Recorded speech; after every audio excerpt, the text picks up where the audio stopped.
Paz de Cristo. Graças a Deus que uma vez mais nós nos reunimos nesse lugar para pregar o Evangelho, falar a palavra de Deus.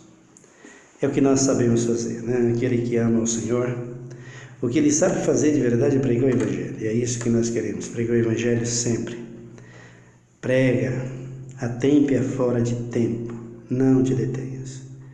Ninguém te impeça de pregar o Evangelho. Aquele que ama, diz Jesus, fala a minha palavra com verdade. Nós temos meditado no assunto Cristo nos deu a vida. Ele nos deu a vida depois de 2 dias. E esses 2 dias era baseado no sofrimento que ele havia de passar por causa do pecado de toda a humanidade. Então nós vamos meditar uma vez mais nesse sentido, nesse assunto, para que nós possamos conhecer melhor o nosso Deus, para que nós possamos conhecer melhor a palavra de Deus, porque só assim nós entendemos o que o Senhor tem para as nossas vidas e o que Ele quer de nós. Antes eu quero pedir que você deixe aí o seu like, que você deixe aí o seu joinha, você nos acompanhe, se inscreva e nos ajude a pregar o Evangelho. Esse é o nosso interesse aqui, unicamente falar a palavra de Deus. Vamos abrir a palavra de Deus uma vez mais no Evangelho de São Mateus, no capítulo de número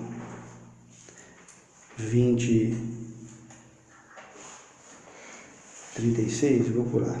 Vamos para frente, vamos para o 47. Mateus 26, o versículo 37. Jesus aqui já estava sendo preso. Ele já tinha passado pela perseguição e já estava sendo levado para ser julgado e depois condenado. O versículo 47 diz: enquanto ainda falava, chegou Judas, um dos 12, e com ele grande multidão, com espadas, cacetetes, enviada pelos principais sacerdotes e pelos anciões do povo. O seu traidor deram-lhes um sinal, dizendo: o que eu beijar é esse, prendei. E logo aproximando-se de Jesus, lhes disse: eu te saúdo, Rabi, e o beijou. Jesus, porém, lhes disse: amigo, para que vieste? Então, aproximando-se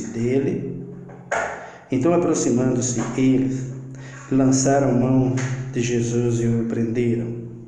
Um dos que estavam com Jesus, estendendo a mão, puxou a espada e feriu o servo do sumo sacerdote, cortou-lhes uma orelha.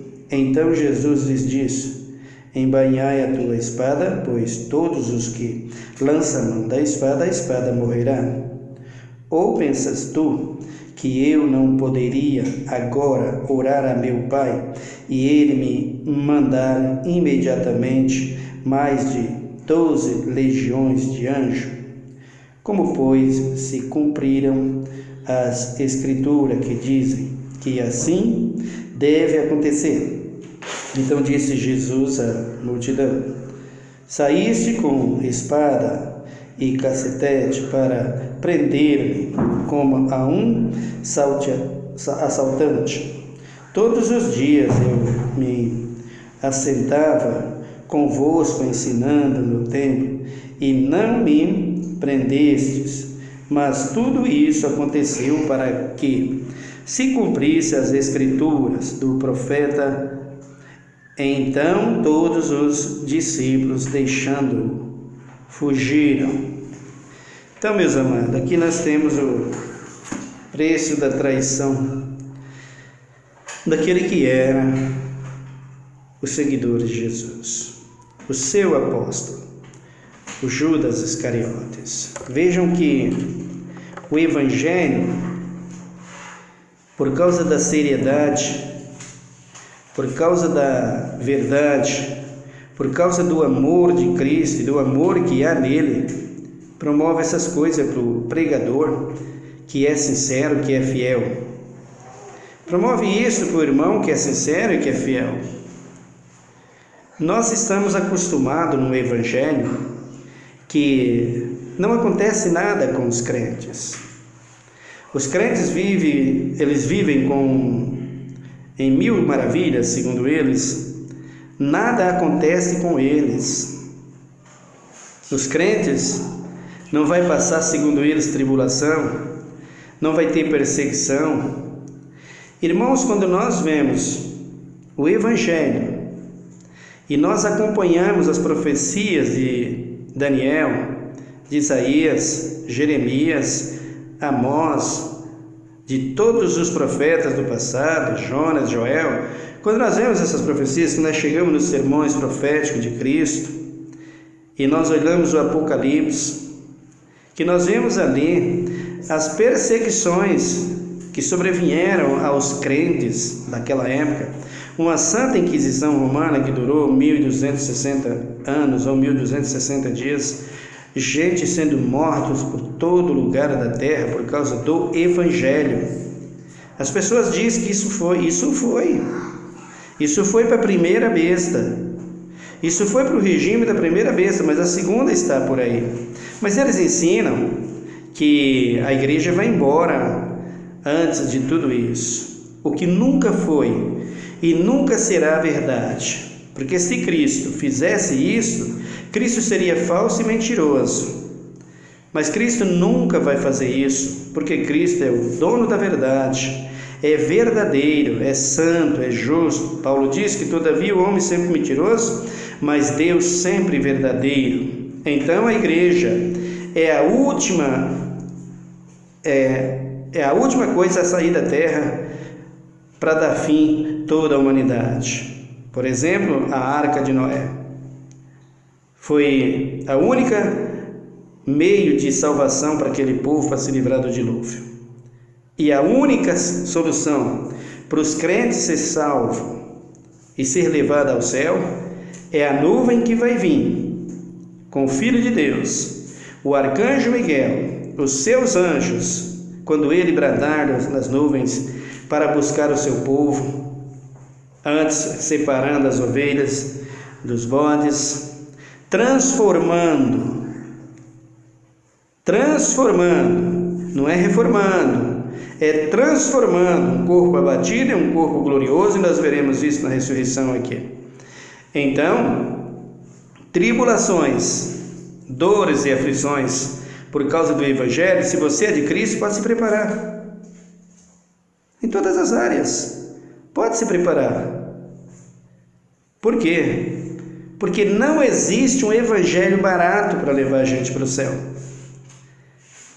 Esse Evangelho que nós temos aí, que só nos dá as coisas e só enriquece, nos dá as coisas para essa vida, é um Evangelho que acaba aqui.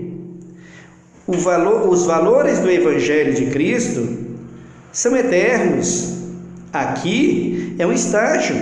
Nós vamos receber bênção aqui? Claro que nós vamos receber bênção. Nós já temos as bênçãos de Deus, nós vamos receber. Mas os valores do Evangelho, eles são eternos.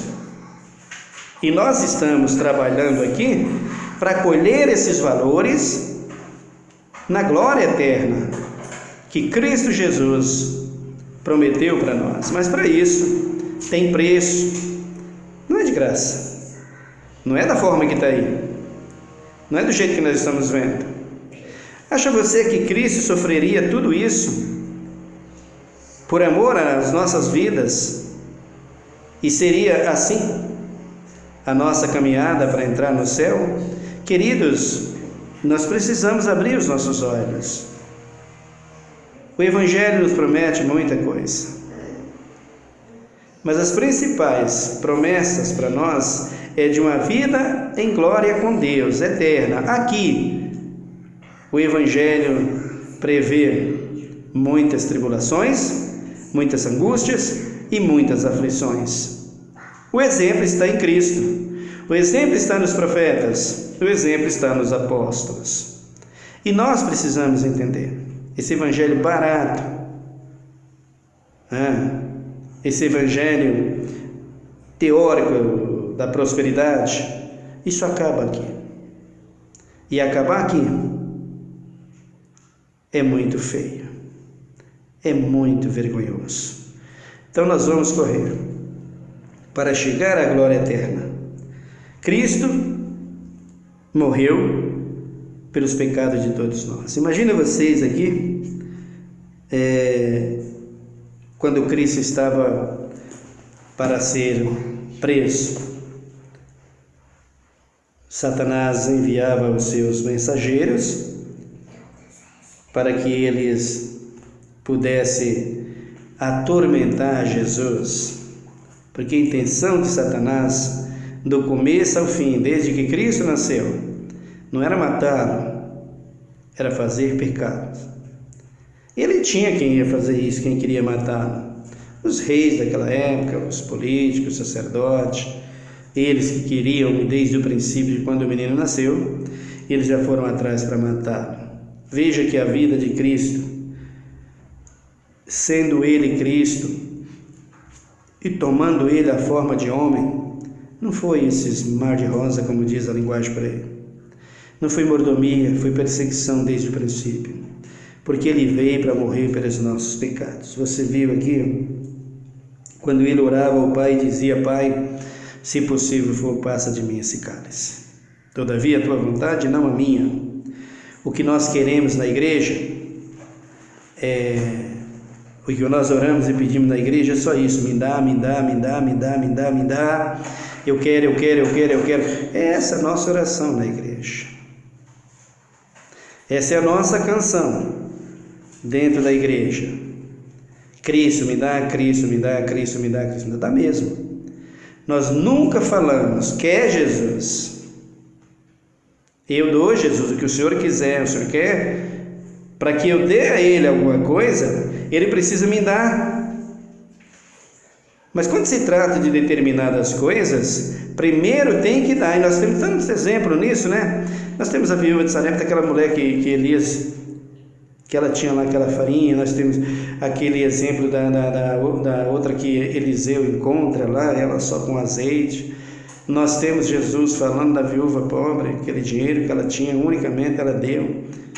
Nós vemos as pessoas depositando nas igrejas aí 100 mil, 1 milhão, e os pastores ainda batem no peito, tem gente que dá 1 milhão, mas dá do quê? O que é isso? Que investimento é esse? Será que é o mesmo do jovem rico? Aí é que está, né? Então, quando nós oferecemos a Cristo e Cristo vê a nossa oferta, Ele só tem a nos abençoar. Mas antes de abençoar, Ele nos diz: não ajunteis tesouro na terra. O coração de vocês não pode estar aqui. Essa vida de lutas e tribulações. E nós vemos aqui o primeiro acontecimento. Judas o trai. Troca o Filho de Deus por 30 moedas de prata. E aí nós temos uma outra pessoa que prometeu a Jesus que iria com ele até a morte, mas Jesus o advertiu. Abram comigo aí, Mateus, em Lucas. Abra comigo no Evangelho de São Lucas, que eu vou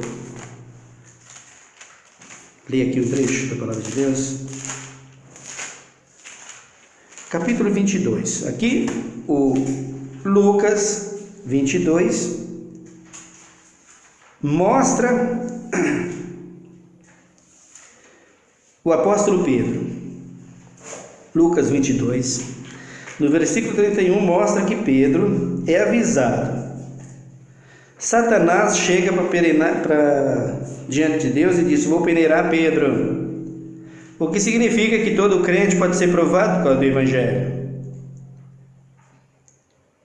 E além de provado por Deus por causa do Evangelho, pode ser todos os dias e todo o tempo tentado pelo diabo. Deus não tenta, mas o diabo tenta. Deus prova.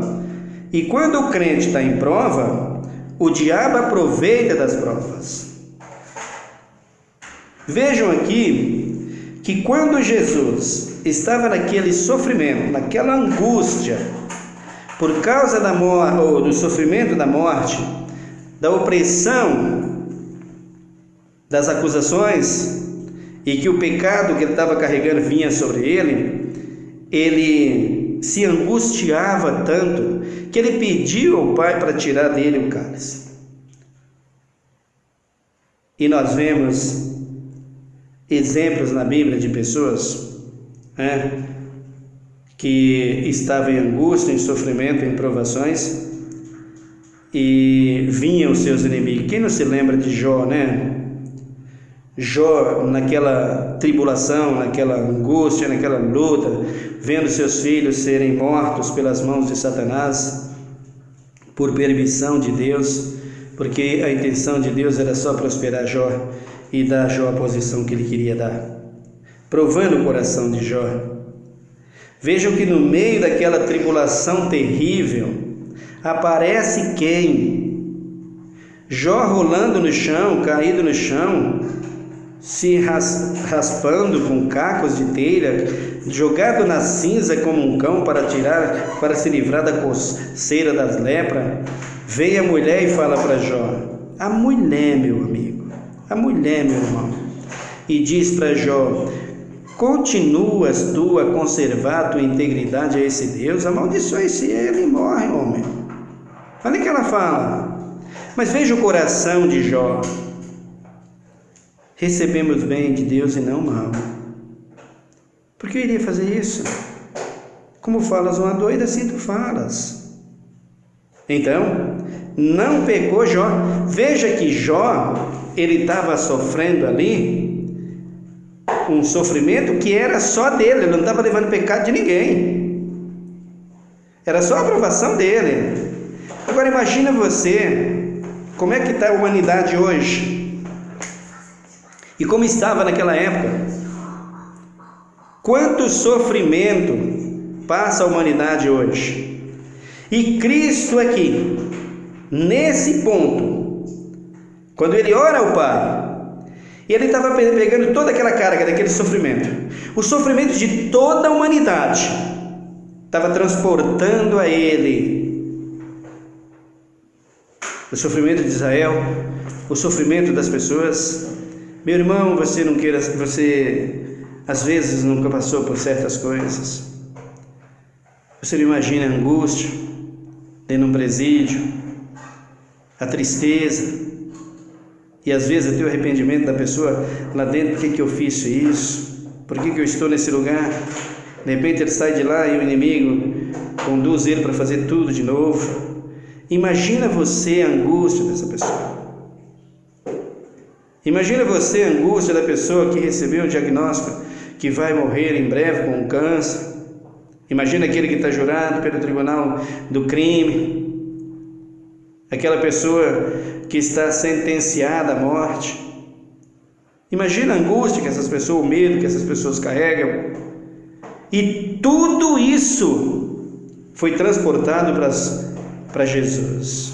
Ele arrastou tudo isso sobre a cruz. A cruz é um sinal de humilhação, é um sinal de maldição. Todo aquele que fosse pendurado no madeiro, e aquela cruz simbolizava isso. Então, Jesus passa por todo esse sofrimento para morrer por causa da humanidade. E Satanás, quando vê tudo isso, é que ele aproveita para tentar fazer com que Cristo fosse enganado e ele viesse a fugir da morte, desistisse. Satanás deve ter falado: Jesus, para que fazer isso? Tu és Deus, Tu és Senhor, Tu és o Filho de Deus. Você se lembra que Jesus estava expulsando os demônios quando via Jesus caíam por terra. O que tenho eu contigo, Filho do Deus Altíssimo? Conhecia, sabia que Cristo tinha vindo para morrer para a humanidade. Morrendo Ele para a humanidade, Satanás estava totalmente destronado em relação à vida do homem. Então, Cristo vem e passa por esse processo, a morte.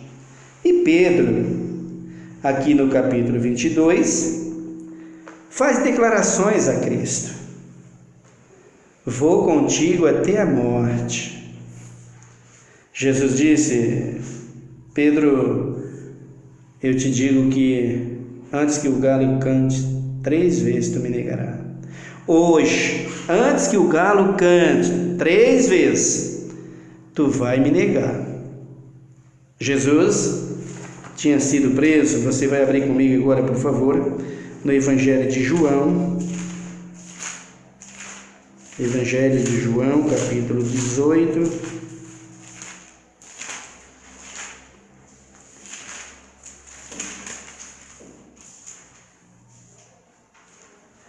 Evangelho de João, capítulo 18.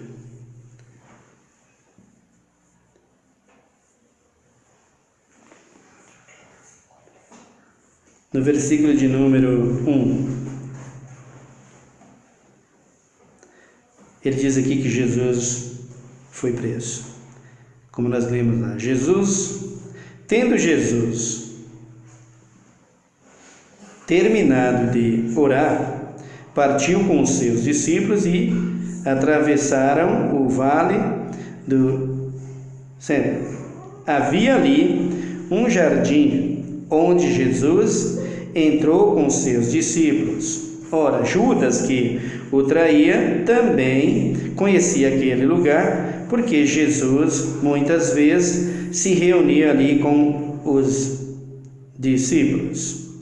Então Judas, tendo recebido a escolta e alguns guardas dos principais sacerdotes e dos fariseus, chegou ao jardim com lanternas, tochas e armas para prender a Jesus. Assim ele o fez. E Jesus disse para aquele povo: eu estive com vocês, eu ensinei a vocês, eu multipliquei pães para vocês. Veja que o povo tinha virado a sua cabeça. Os sacerdotes e os líderes daquela época, os políticos, governadores, os reis daquela época, eles com seu povo tinham envolvido a cabeça do povo, feito a cabeça do povo para que o povo voltasse contra Jesus, para escolher no lugar dele Barrabás, para que Jesus pudesse ser preso e crucificado, morto, sepultado. Mas esse era o processo, tinha que acontecer.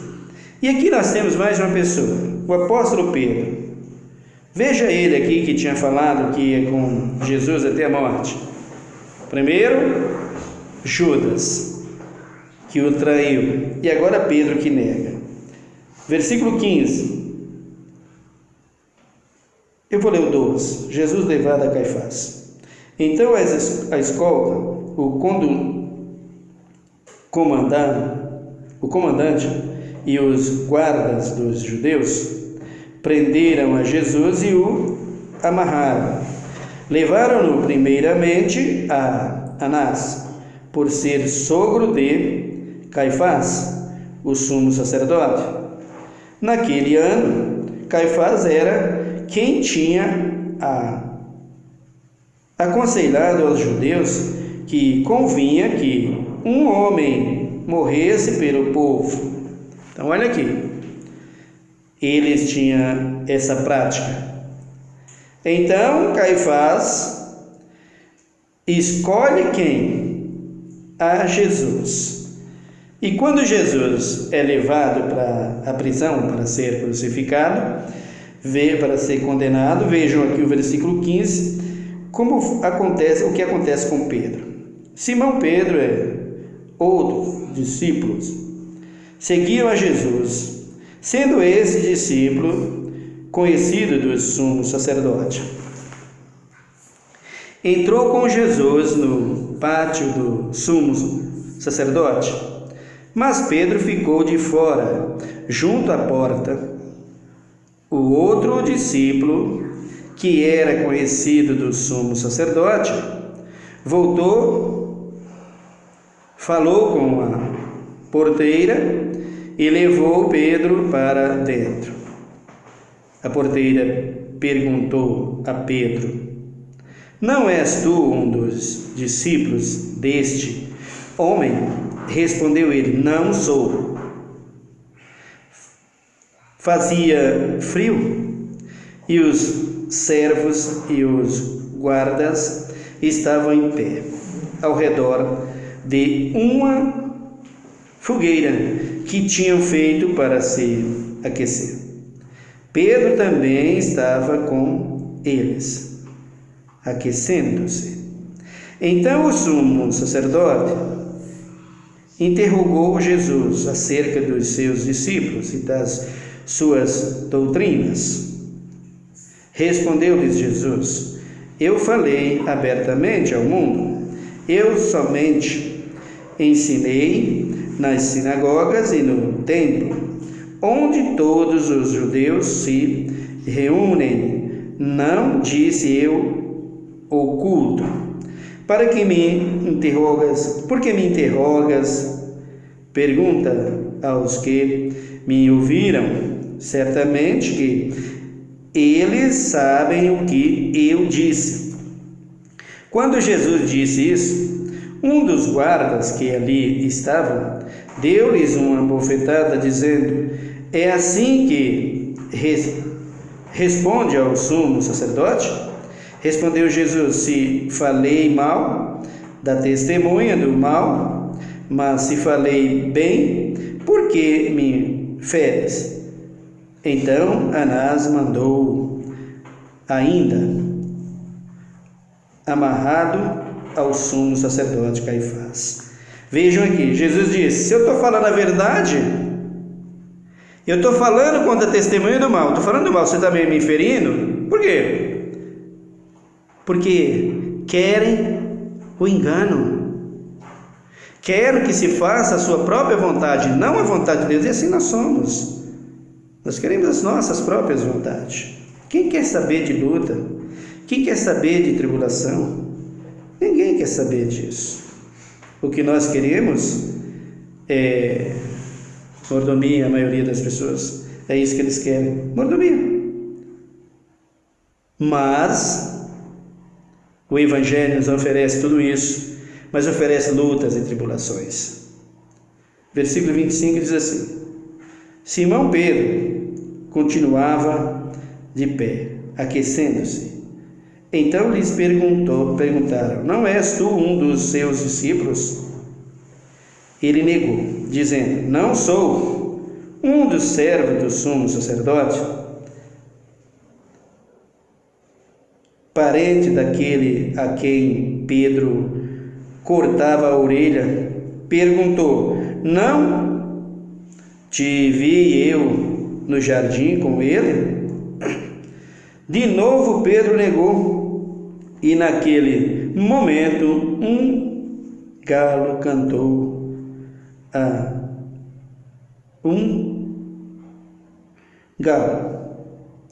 começou a cantar. Na hora que Pedro nega, o galo começa a cantar, para que se cumprisse o que Deus disse para Pedro: 3 vezes me negará. Nós prometemos tudo para Deus, queridos. Senhor, eu vou fazer isso. Senhor, eu vou fazer aquilo. Senhor, eu quero te dar isso. Senhor, eu quero te dar aquilo. E nós vamos prometendo. Mas quando vem a prova, como é que nós fazemos? Eu vou abrir uma igreja para glorificar a Deus, eu vou fazer uma igreja para exaltar o Senhor, eu vou fazer isso para glorificar a Deus, eu vou colocar um canal no YouTube, vou só pregar para glorificar a Deus. Mas se vem as provas, como é que nós fazemos? O que Deus espera de nós? Sinceridade. Deus não desgruda de nós, meu querido, um minuto sequer. Os seus olhos não piscam em relação a mim e a você. Deus contempla a nossa vida. Deus quer-nos diante dele todos os dias, todos os momentos das nossas vidas.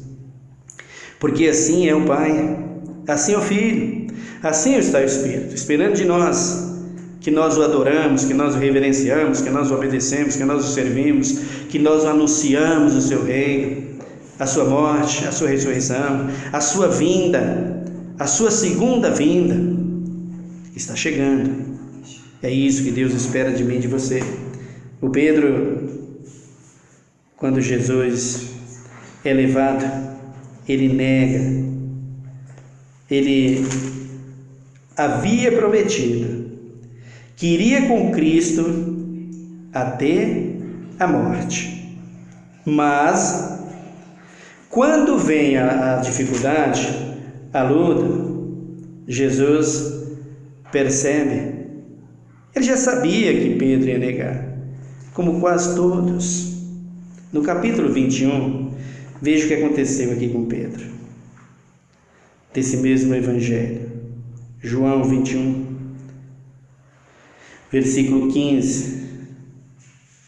Depois de terem comido, Jesus perguntou a Simão Pedro: Simão, filho de Jonas, Simão, filho de João, amas-me mais do que estes? Ele respondeu: sim, Senhor, tu sabes que te amo. Disse-lhes: apacenta os meus cordeiros.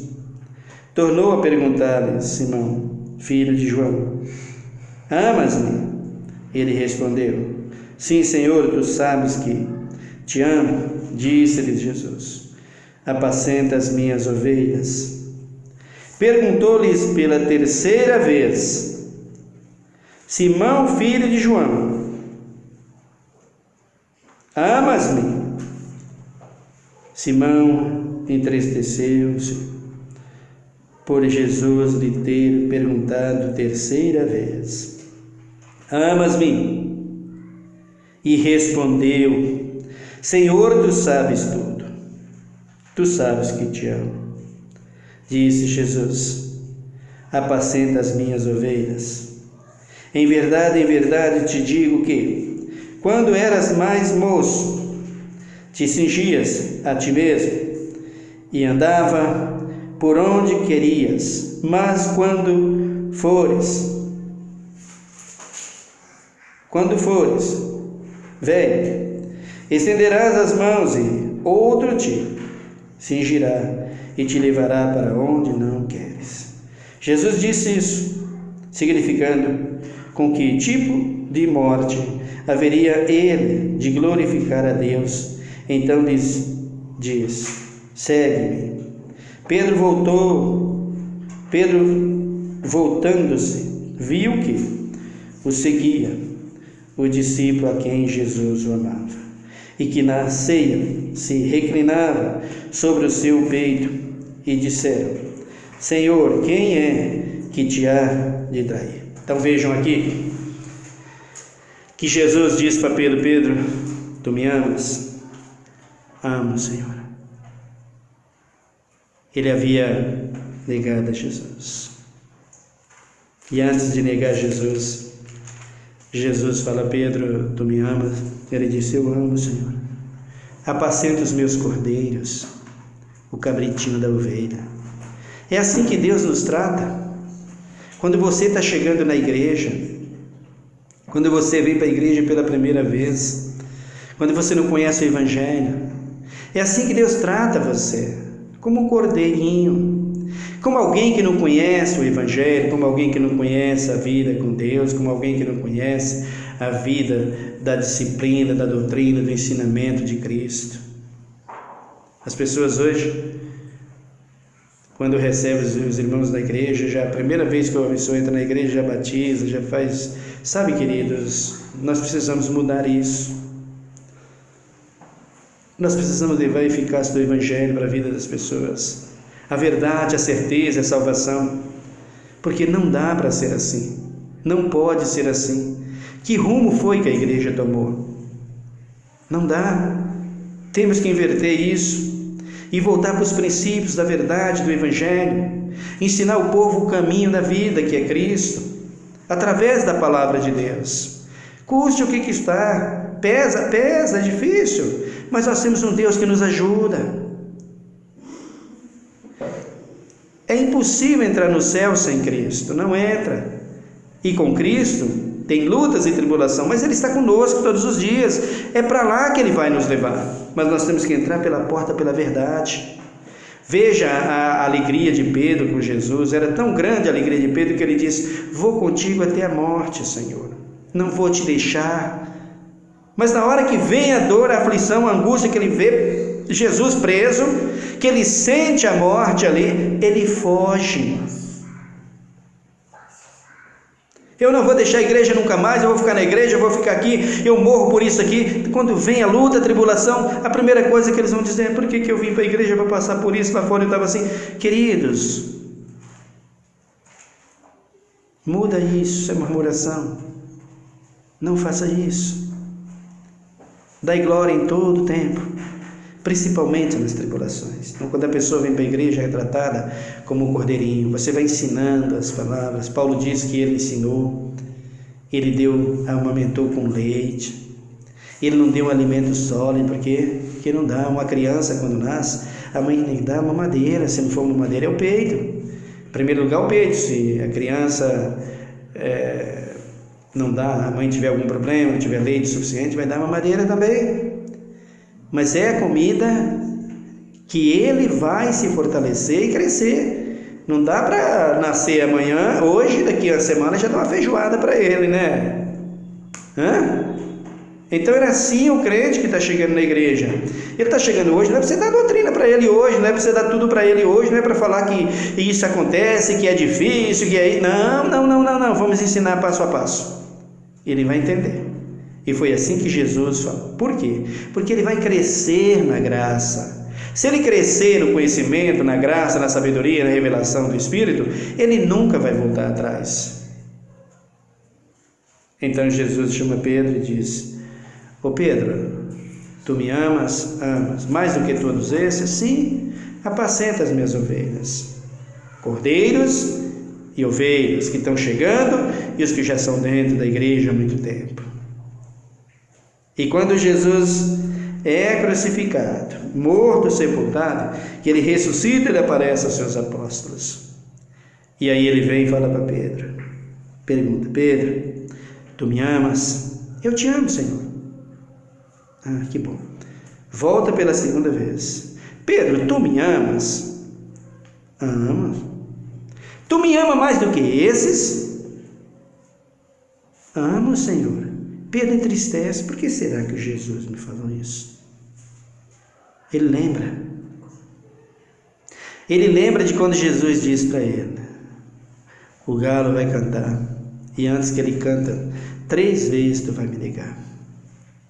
Ele volta para Jesus e diz: Senhor, tu sabes que te amo. E Jesus disse: agora, Pedro, você está pronto. Vai, ensina, prega a minha palavra. Porque até Jesus ser levado à cruz, ele não tinha nem convertido ainda. Queridos, não se iluda. Não brinca de igreja. Arrependei-vos e converteis, é o que a Bíblia pede para nós. Pedro, depois de convertido, depois de ser usado de maneira tremenda por Cristo Jesus, ainda quase perde.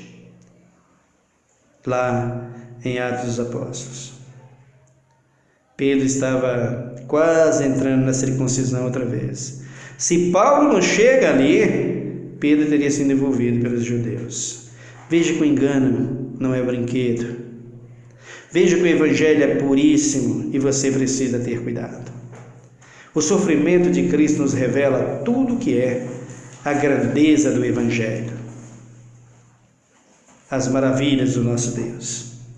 Jesus disse para Pedro: Pedro, tu, quando era moço, forte, saudável, tranquilo, sossegado.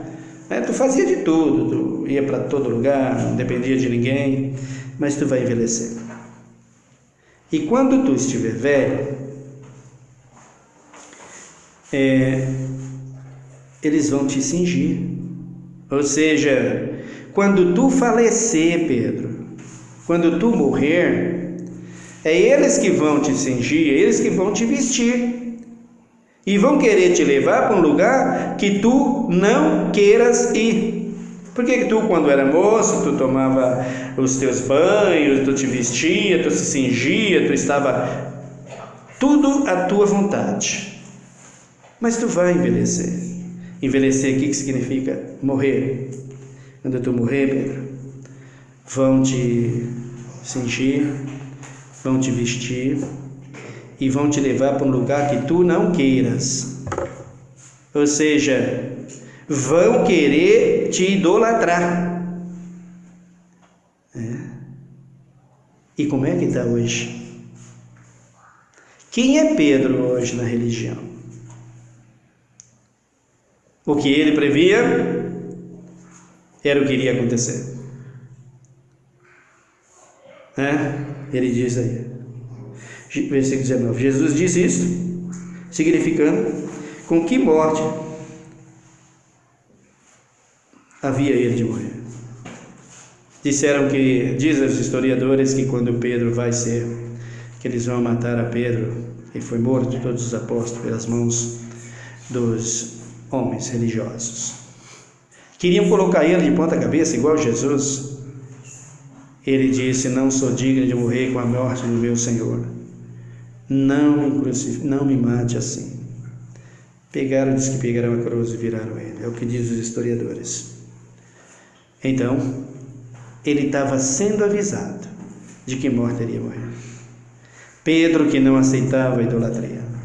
Pedro, que não aceitava ocupar o lugar de glória em lugar do seu Deus. Por exemplo, capítulo 3 de Atos dos Apóstolos, quando ele e João levantam aquele paralítico. Todos pararam e começaram a olhar para eles como se eles fossem Deus. Eles dizem: por que estão olhando para nós assim? Não fomos nós que curamos esse homem. Foi a fé que ele teve em Cristo Jesus, aquele que vocês crucificaram. Então, Pedro é avisado, Pedro nega e Pedro é honrado por Cristo Jesus. Aqui ele está dando honra a Pedro. Pedro, tu te converteu. Que bom que você se converteu, Pedro. Vai agora e apacenta o meu rebanho. Apacenta as minhas ovelhas, apacenta os meus cordeiros. Ensina eles, Pedro. Queridos, Deus chama para ensinar o Evangelho. É de lutas e tribulações, é assim. Mas o céu de glória que Deus tem para mim e para você. Paulo disse que as tribulações, as perseguições desse tempo presente não é para se comparar com a glória que Deus tem para mim e para você. Pedro sabia disso. Então, meu querido, então, meu amado, esse Cristo morreu e nós estamos vendo o seu sofrimento por amor das nossas vidas, por amor da humanidade. Amém? Vamos nos conscientizar de que se nós brincamos, nós podemos, se um vacilo da nossa parte acontecer, nós podemos perder essa grandeza que há no Evangelho para as nossas vidas. Isso nós não queremos. Vamos continuar, independente de qualquer coisa, porque o que nós amamos é o nosso Salvador Jesus de Nazaré. Amém? Ore comigo nessa noite. Senhor, meu Deus, meu Pai, muito obrigado por mais um dia. Muito obrigado por mais esse vídeo que nós estamos fazendo aqui, para que essa mensagem chegue à vida das pessoas, Pai. Queremos te agradecer pela tua palavra, que é santa, que é eficaz, por esses exemplos maravilhosos, Pai. Que o que eu mais quero, Pai, era chegar pelo menos à sombra de Pedro. A tua palavra diz que as pessoas colocavam os enfermos em lugares beira do caminho E Pedro vinha e passava com a sombra e eu levantara todos aqueles que estavam doentes. Como eu queria, Senhor Jesus, ser pelo menos como a sombra de Pedro. Para que as pessoas pudessem ver a Ti, através dos homens, a Tua virtude, a Tua graça, a Tua unção, o Teu amor. Pudesse ver o verdadeiro Evangelho através, Senhor amado, dos homens que Tu chamou. Mas Tu disse, esforça-te e tem bom ânimo. Não pasme nem te espante, eu sou contigo. Eu creio, Senhor, e quero ver o Teu nome glorificado, e é para isso que eu prego o Evangelho assim. Para que as pessoas saibam que não é do homem, que não vem do homem, que vem de Ti, que vem do céu, não vem do papel, não vem de uma caneta, vem de Ti, Senhor. É a letra, mas ela mata sem a Tua presença. Por isso, Deus, tenha misericórdia de cada um nessa hora. Abençoa a nossa nação e sara a nossa terra, Senhor. Tenha misericórdia dos que estão enfermos nessa hora, Pai. Aqueles que vão ouvir a Tua palavra. Dá a eles graça que eles possam entender o Teu Evangelho. E que Tu, Senhor, seja glorificado. Muito obrigado por tudo. Muito obrigado pela Tua palavra. Nos dê sabedoria e nos dê revelação para que ao falarmos dessas grandezas da Tua palavra, do Teu Evangelho, Tu, ó Deus, seja glorificado e um povo se renda aos Teus pés e o Teu nome seja engrandecido por eles para todo sempre. É o que nós te pedimos em nome de Jesus. Amém.